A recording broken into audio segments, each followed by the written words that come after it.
Welcome back, everyone, to Base Sunday. Whether you look at it as a deadly weapon or a cultural symbol or a work of art, the sword has long been a part of history and heroes, legends and leaders, military and myth.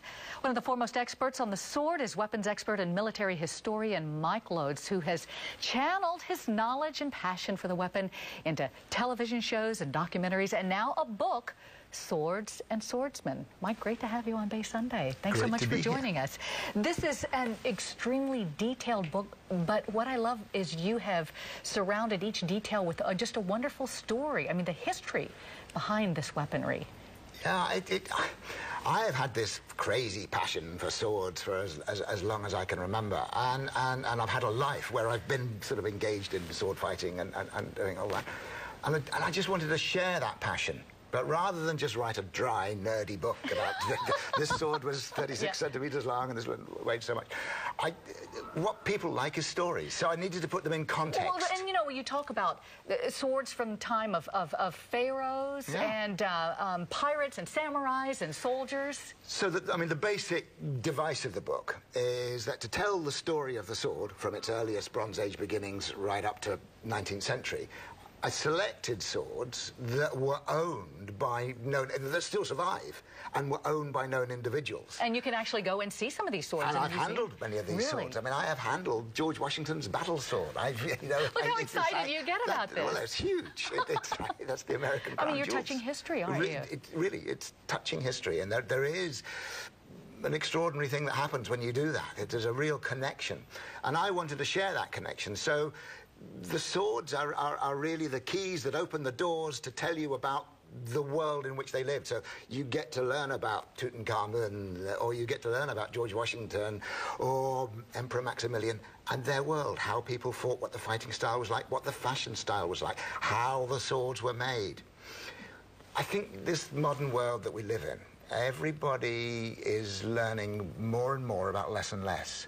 And I wanted to rebel against that and share that wide thing. So it's about the beauty of swords, the art of swords. It's about the physicality of sword fighting. It's about the stories of the people who owned them. You are so passionate about this. I mean, you grew up in the UK. Did you get your passion from visiting these wonderful museums and seeing this? Sword fighting when you were a kid?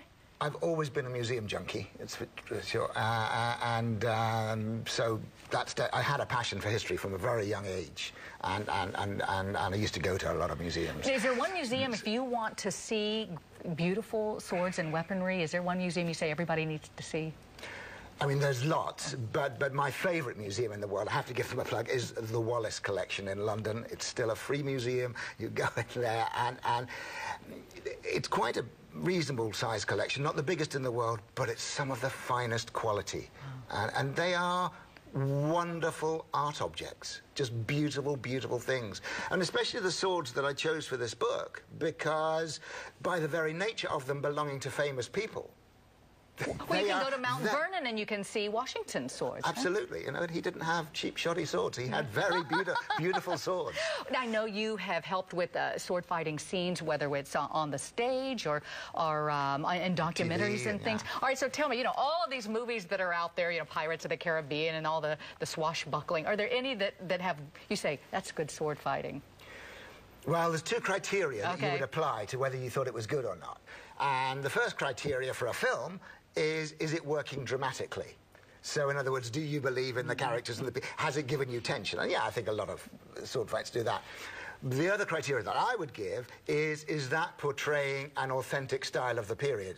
Well, for the Western martial arts, for European martial arts, Hollywood hasn't even begun to go there yet.